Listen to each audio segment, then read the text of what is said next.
Hey guys, welcome back to my YouTube channel. Thank you so much for tuning in to another one of my videos. So I thought I would do something a little bit different this time. As opposed to just showing you behind the scenes of what goes on, I want to sort of walk you through step by step on how to create a news package for a television broadcast. The first step that I think you need to do is you get your story, right? The story that I'm working on is how there's a potential vaccine that could prevent someone from getting colon cancer. I've reached out to the person who created this vaccine and requested an in-person interview in his laboratory. I was able to get this interview. So that would be the second step, getting the interviews. I've also reached out to NYU Medical Center to see if maybe one of their oncologists who specialize in this area can do an in-person interview with me and also tell me what their thoughts are. Do they think this vaccine is going to work? If not, why? How is it going to revolutionize the medical industry? Just to give me their, sort of expertise so I could share that with the viewer. The third step is going to be me writing my script. So let me reiterate all the steps. I would say the first step is the story idea that you're doing. Second step, research. Third step, booking the interviews. Fourth step is going to be writing your script. And then fifth step, you could kind of do these like hand in hand, but logging your interviews and picking the sound bites you're going to want to incorporate into your story. So right now though, I'm going to, along with do some more research, I'm going to write my ins and my outs, because while I'm doing the interviews today, I'm going to want to shoot one of my stand-ups. Well, I'm going to want to shoot all my stand-ups actually, either at the location where the vaccine was created or at NYU Medical Center. So I haven't decided yet, but it's going to be helpful if I have them written, and I could always change them a little bit after I do the interviews or before I shoot. But you're going to be with me every step of the way. But first, coffee.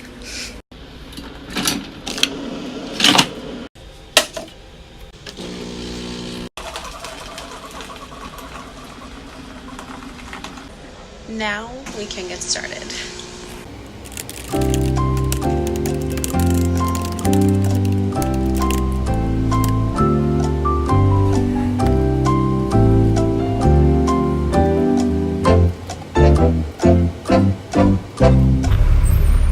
Alright guys, so we just got into a taxi. We're on our way to interview 1. Sean is with me. Say hi. Hello. So we're gonna go shoot interview 1. We have interview 2 in a few hours. Hopefully we'll have enough time to go back to the studio, drop off camera equipment, maybe grab a quick bite, and then head to interview 2. Alright, we just got to location number 1. This is how we roll. This is the entrance. And then we're gonna meet our media handler in the lobby. Here we are at the research center. There's my photog over there. He walks faster than me because your girl has her heels on. This is where we're going to be doing the interview. So we just got to the medical center, waiting on the doctor right now. It's super quiet.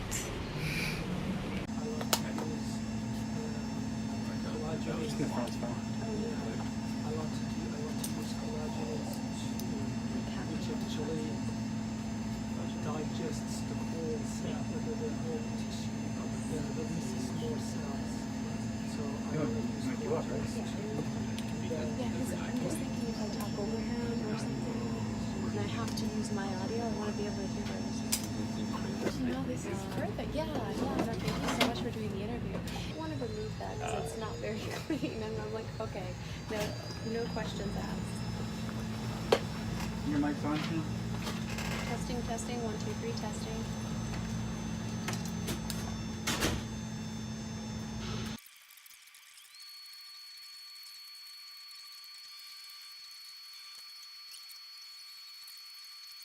Okay, we just shot the interview. Now we're gonna get a walking shot of us walking through the door to do an introductory in the script. Just gonna walk together, like from the other side, open the door, and then come through. Go ahead. Just me or Just the two of you. You know you're gonna be an actor.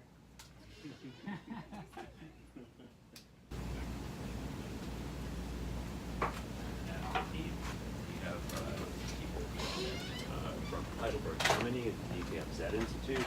We're collaborating. People at MD Anderson, people at Sloan Kettering, people at the Brown Institute in Boston. Why don't you talk to Jason at the Facts Corps to get an idea about how other people approach lists and things like this, and bringing. The same is true clearly from like taking patient samples, right? Yes. I mean, the thing is that that was not proposed by Alicia is good.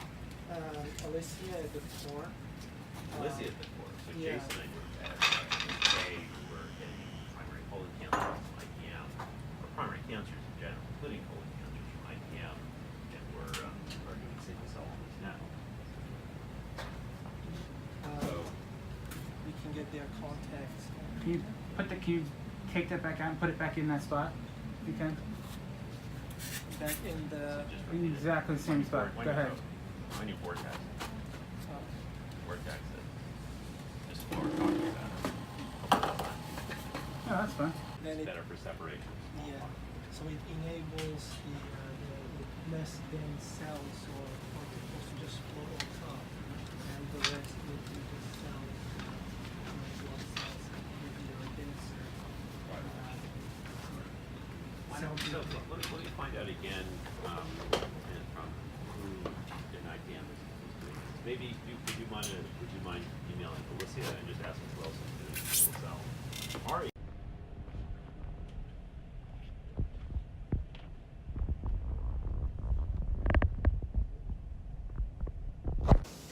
All right, guys, we just conducted the interviews. We wrapped them up. Now we're going to shoot the stand-ups, the beginning of the story and the end of the story. We're going to do it right here. That's the lab right behind us. And we're going to set up and get this party started.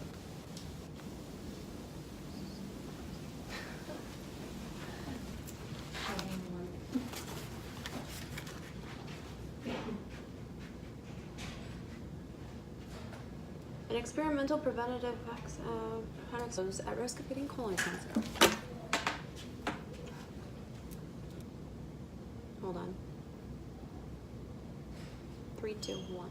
An experimental preventative cancer vaccine is showing promising results, now providing new hope for those at risk of getting colon cancer.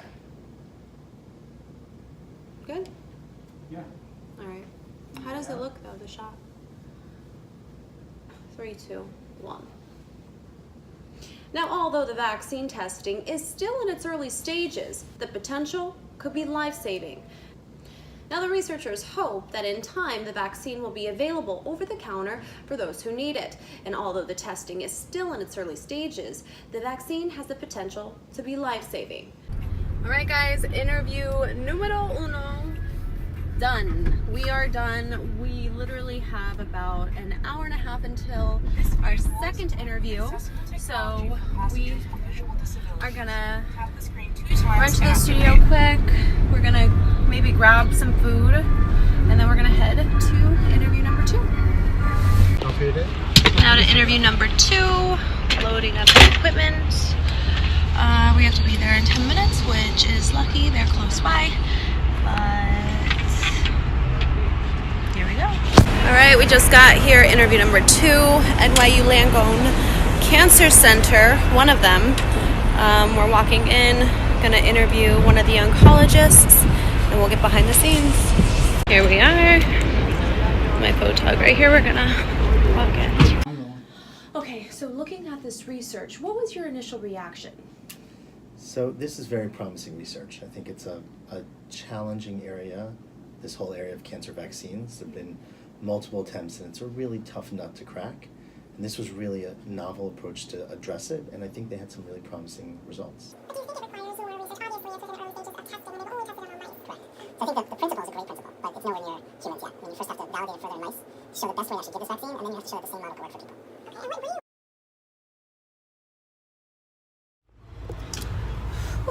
All right, that interview was short and sweet, but it was good. The doctor had a tight schedule and he, penciled us in. We got his perspective, his expertise, so that's great. Now we're on our way back to the office where I'm gonna start putting everything together. Hey guys, okay, so we just got back from doing all the interviews and everything. I took off all my makeup and I changed because it's been a long day and I just want to focus on this package. And I was able to take off my makeup and everything because we shot the stand-ups at location number 1. And so I'm already on camera, I'm good. So girl had to let her skin breathe. So now the package is due in about 4 hours. That gives me time to write my script, order any graphics I'm going to need, track it, go through the B-roll with my photogs because I made sure that we shot a ton of B-roll at the laboratories and just of the work and everything. So go through the B-roll, pick the sound bites I'm going to use, track my script, I already said that, and then my editor's going to edit it. Edits it. It's been a long day. Anyway, yeah, and then I'll show you guys the whole process of that too. So what I'm going to do now is I am going to pull up all of the different interviews and I'm going to log them. And I interviewed 3 people today back to back. I got 2 of the lead experts on the study and on the research, and then I got expert opinion. Let me just pull this up. It's not, okay, here it goes. All right, so I'm going to show you guys my screen, what it looks like. I work with 2 different monitors. This is the one for my script, and then here we have the 3 interviews that I did. You can see 1, 2, 3. Let me show you. So 1, 2, 3, and then here is everything that I've been logging and who I've been logging it with. These little time cues right here, this is where the soundbite begins. Like this specific soundbite, that's the time in the video where it begins. So it gives me a reference point. So then when I'm writing my script, I will take that time cue and I'll include it in my script and I'll transcribe the soundbite. So then my editors will know where to find it and who it's with right here, where to find it, and what they're saying, so they could double check it. This is really helpful to have 2 monitors because then you could do multiple things at one time. Take the sound bites, add it in your script. It really saves. All right, you guys, I think I finished my script. Now I'm just gonna look at, oh great, I just broke my thing, my little clipboard. Anyways, yeah, so I'm gonna take a look at the stand-ups. I'll show you guys once. All right guys, look at, here is the project folder. We're gonna be editing it here. My photog has, and we're gonna view it here in this one.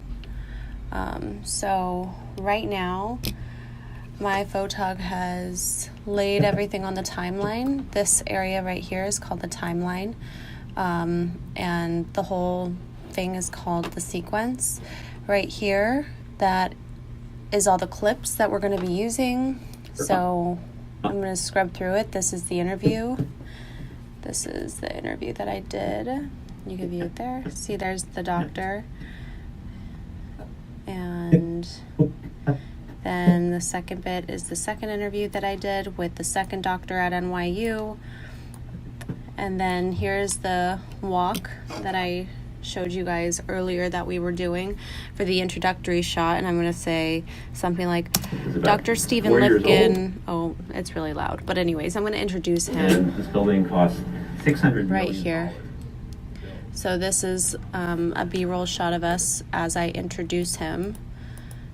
There we go. 4 years old, and this building And then this is stand-up one. This is my out that I did. Now, the researchers hope that in time the vaccine will be available over the counter for those who need it. And although the testing is still in its early stages, the vaccine has the potential to be life-saving. Reporting in New York. Yep, so that was my out. Here are some reaction shots. It's called an ISO shot, which is an isolated shot of me reacting to what the doctor is telling me. So this is just like me with my head nodding as he's talking. And we would have to edit that in if we were to cut his soundbite in certain places. We would so it didn't look like a jump cut, we would put me reacting to his soundbite. So there we go. Just a couple different shots, a close-up ISO, further back ISO, and then a medium shot ISO. Here's B-roll of the researchers talking. Yeah, why don't you talk to Jason at the back? See. Okay, guys, here's some of the B-roll shots that we got of the researchers looking, in the camera, actually their telescope, and with different samples. And then here is the gnats. I don't know if you guys recall, but in one of the earlier videos I mentioned gnats, which means natural sound. 1 second. Anyway, in an earlier post I had mentioned we use a lot of natural sound, which is AKA gnats. And that's what I mean by that. Alright, you guys, I'm going to track right now with the script that I've written. Alright, 3, 2, 1. Lynch syndrome, an inherited condition that increases one's chances of developing certain types of cancer, including colon cancer. Soundbite goes here. According to the reports in the U.S., there's approximately 140,000 new cases of colorectal cancer diagnosed each year, and 3 to 5% of these cancers are caused by Lynch syndrome. Although the disorder can easily be detected with genetic testing, patients have few good preventative measures available, but that may be changing. Now it's time to screen. I'm ready to watch this. Let's take a look. An experimental preventative cancer vaccine is showing promising results, now providing new hope for those at risk of getting colon cancer. Lynch syndrome, an inherited condition that increases one's chances of developing certain types of cancer, including colon cancer. Having Lynch syndrome means that the person is more prone to developing cancer. It doesn't mean they're for sure going to get cancer, and it doesn't mean they won't be cured of their cancer, but it means that their lifetime risk of cancer is probably 60 to 70%. According to reports, in the U.S., there's approximately 140,000 new cases of colorectal cancer diagnosed each year, and 3 to 5% of these cancers are caused by Lynch syndrome. It's relatively uncommon. It's thought to affect around 1 in 300 people in the United States, so less than 1%, but not an insignificant number of people. And of course, it runs in families. So what's very important is we identify one person in the family who has it. We know how to test other people in the family and prevent cancers in those patients by doing screening or by experimental things like this vaccine. Although the disorder can easily be detected with genetic testing, patients have few good preventative measures available, but that may be changing. Dr. Stephen Lipkin and his team at Weill Cornell Medicine in New York have developed a vaccine that destroyed the mutated cells made by Lynch DNA in mice. So in mouse models that have Lynch syndrome, we tested and showed that we were able to identify mutations in genes that create proteins that are mutated, sometimes called neoantigens is the kind of technical term. And when we vaccinate against these, we're actually able to significantly reduce the rates of colorectal cancer in the mice and extend their survival. The mice that the researchers vaccinated and gave the common anti-inflammatory drug naproxen to lived about 50% longer than the unvaccinated animals, suggesting that if the shot is developed for humans, it could protect people from deadly cancers. The first step is making a one-size-fits-all, if you will, a vaccine off the shelf for the people in high risk for colon cancer, and then taking it one step further and identifying individual specific antigens and develop a personalized cancer vaccine. Now, it'll take some time to determine the best design for a trial of the vaccine in people. However, Lipkin said he and his team are working toward proof of principle. So we're hopeful that this might be able to use more broadly in individuals who actually are sort of average cancer risk. But in science, it's important to walk before you can run. So we want to demonstrate proof of principle in a group of patients who have very high risk of cancer and demonstrate that the benefits are there and that the risks are minimal. Now, the researchers hope that in time the vaccine will be available over the counter for those who need it. And although the testing is still in its early stages, the vaccine has the potential to be life-saving. Reporting in New York, Trinity Chavez. And like always, thank you guys again for watching another one of my YouTube videos. I hope you liked it. If you did, please give it a thumbs up and subscribe to my YouTube channel. I'll make sure to keep on posting content I think you guys will like to help you in any small way. That's always a good thing. So and like always, please leave your comments below. I'll do my best to respond to everybody. Until next time.